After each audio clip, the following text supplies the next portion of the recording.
Hello, my name is Emily Smith-Lundberg. Today I'm presenting about common myths about deaf people, deaf culture, and American Sign Language. Let's begin.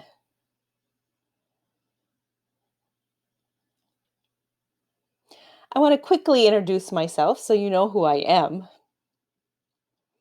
I am deaf. I am fully deaf, and I was born deaf. I was 2 months premature, and so that's why they assumed that I was born deaf.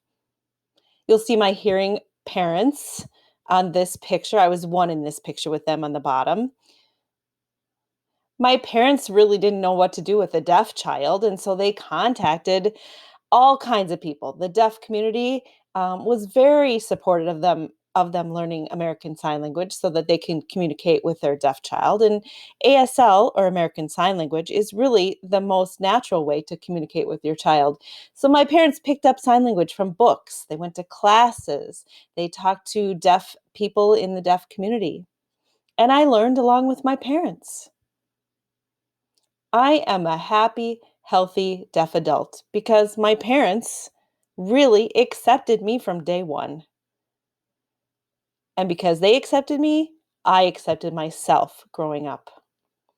It's very disappointing that only 3% of hearing parents use sign language to fully communicate with their deaf and hard of hearing kids. And I'm so lucky that I am one of those 3%. You can see my family is the picture on the bottom right. My husband and I, Dan, have been married for 17 years at this point. He's deaf. 90% of deaf people actually marry other deaf people, as a fun fact. My daughter in this picture is 14, Stella, and my son, Bowden, is 10. Their first language is actually American Sign Language because that's what they were exposed to first off. They also are fluent in English as well. They're part of the deaf world and they're part of the hearing world. They have two cultures and two languages. So that's my family. You'll see the picture on the top. That's me when I was 5. People look at that picture and go, oh, look at the cute little 5-year-old, maybe. See, they can't see the deafness. And that's really what I want people to know is that deaf people are just like everybody else. We're just part of society. All right, let's get to our myths and debunk them. Our first myth is that deaf people are avid lip readers. Many people think that all deaf people are very skilled at reading lips. No, it's not true. The most natural language for deaf and hard of hearing people is a visual language, and that is ASL, that's sign language. It's the most natural language that is most accessible. Lip reading, ooh, I mean, there are people that can lip read and they're very good lip readers. Some are great and some just choose to not do that. If you research, really only about 30% of the English language is visible on the lips. And the rest of your story that you're telling is all kind of chunked up. They're missing, that means 70%. So it's very difficult. It's not natural for people to read lips. So all deaf people do not read lips and are not experts at it. Our second myth is deaf people cannot drive. Many people think that deaf people cannot drive. Really? What does driving have to do with hearing? What's most important is what? Seeing. Yeah. You have to see. You have to keep an eye out for everything around you. You have to look for other cars. You have to see if lights are changing. You have to watch street signs. You have to watch your environment. So, visual is very important when you're driving. And then I've heard the example of, well, deaf people can't hear sirens or they can't hear the ambulance or they can't hear. Nope, that doesn't cut it either because all of those things have big flashing lights on top of them. Deaf people are very visual. We see it in our mirrors. We see other cars are pulling over. We see people turn around. So we know that there's something up and we pay attention to our environment.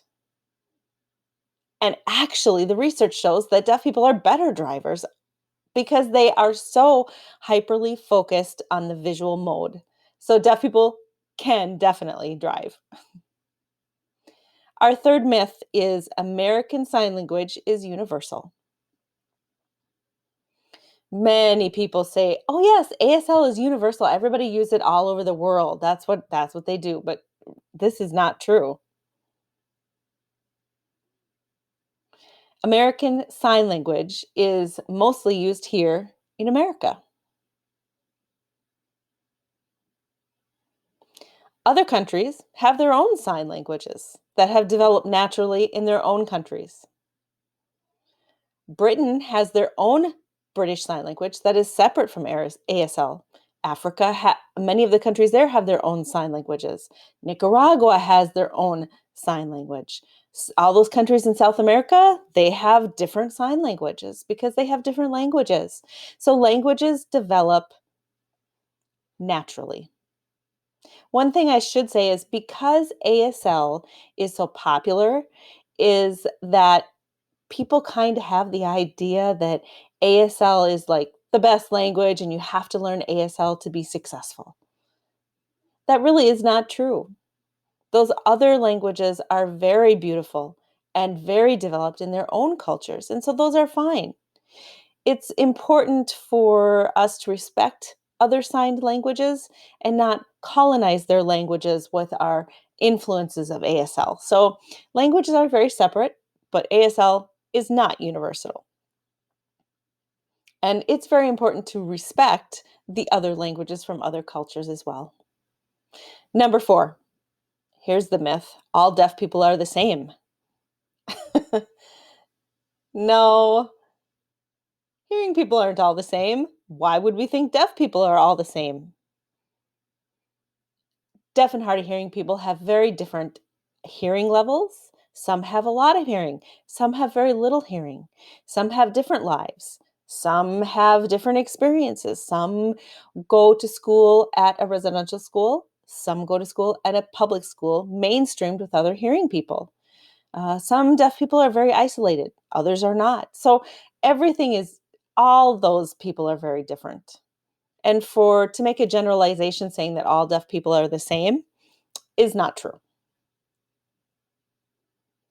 All right, our fifth myth: American Sign Language is just signs in English order. I've heard this many times that people say, "Well, those are just gestures, they're not really a language." But it's very untrue. American Sign Language is a full language. It has its own structure. It has its own syntax. It has anything you can imagine that any other language has, American Sign Language has. It is a structured, fully independent language that is very separate from English. There really is not much influence of English in American Sign Language. The best way to learn American Sign Language is to focus on the ASL and not speak at the same time because that English influence doesn't work well with ASL. Let's take another example. Could you speak French and English at the same time? You can't, right? Because they're in different order, they have a different structure. The same with American Sign Language. It's very separate from English. Our sixth myth: hearing aids and cochlear implants restore deafness. People do assume that a person with a cochlear implant or a hearing aid, oh, well, they're hearing because they have that. And that really is not the case. It may help, but it does not make them fully 100% hearing. Like I said, it may help. But if that deaf or hard of hearing person takes their cochlear implant off or takes their hearing aid off, they are deaf. So it's very important for people to understand that cochlear implants or hearing aids do not make deaf people hearing. It may be a tool in helping to communicate more effectively, But remember, you want to communicate in the most effective way possible for those deaf and hard of hearing people. So that means you may have to write back and forth. You may have to text on your phone and show them. You may have to use speech and talking to your phone and have your text pop up and then show them. The important thing is, as hearing people, if you can try to match that deaf person's communication preference, that's extremely helpful. The best way, though, always learn sign language if you can. All right, here's our seventh myth: deaf people only have deaf children. It's funny that hearing people assume this, but this is not true. 95% of deaf people have hearing children. So these children are called CODAS, KODAS, kids of deaf adults. So most deaf people have hearing kids. Our next myth: deaf people are less intelligent than hearing people. I've heard this assumption that, oh, you're deaf, you can't hear. That means that your intelligence level is less than a hearing person. Wow. What does hearing have to do with intelligence? Nothing. Deaf people learn ASL, deaf people learn English. And there are many, many successful, intelligent deaf people in the world that have PhDs, that are doctors, that are pilots, that are lawyers, mechanics, cleaners. Deaf people can do just about any job a hearing person can do. There really is no difference in intelligence. The important thing about this is if the deaf person had access to communication, and that is the key. Hearing people have full access to language right away when they're born, right? Or if they don't, boy, that does influence them. So it's important that people have access to language from right from the get-go and moving forward. Next myth is number 9. Deaf people do not know how to read and write. I've seen this assumption with, oh, you must not know how to read and write because you're deaf. That's not true. People can be bilingual. Absolutely. If you learn sign, it actually supports your acquisition of reading and writing. So both sign and the written word are very supportive of one another, and it brings up your language ability. So really, deaf people can read and write. I mean, I typed this presentation myself. I definitely can read and write. So just don't assume that hearing has anything to do with intelligence. Number 10, the next myth: deaf people cannot enjoy music. Well, music is a very big part of hearing people's world and in their life and their experience. I understand that. I see that. But something they don't realize is that just because you're listening to the music doesn't mean you can't feel the music. You can. You can feel the vibrations of the music, and you also can have access to music through qualified, skilled musical interpreters who can match the music fully. They can show vibrato, they can show what's happening in the background, they can show how many people are singing the song, if they're male or female. They can match those modes and interpret that music.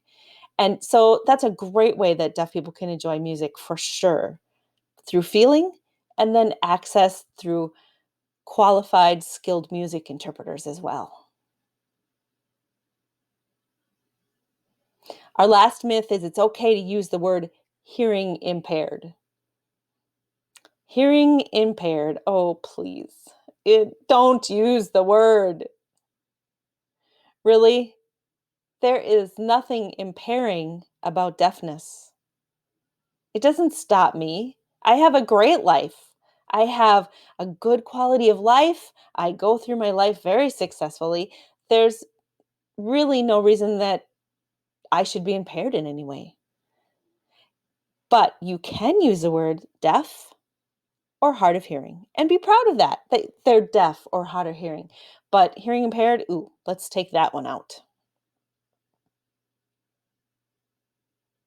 Okay, so those are 11 myths that we're debunking about deaf and hard of hearing and ASL. You will meet deaf people in your lives. What are you going to do when you see them? Well, my biggest advice is please try to communicate. Don't worry about if you're going to look silly. The point is that you're writing back and forth or you're texting back and forth or you're gesturing. You're maybe trying to use sign that you've learned. If you try to communicate and try to match with that deaf and hard of hearing person and try to just learn about them, that is the most important thing. Deaf people just want to be treated the same as everyone else. They're just part of society just like you. So do your best, try to communicate. Don't act like deaf people are different. We're not. We're the same. We're just a part of society the same as you are. So no judgments.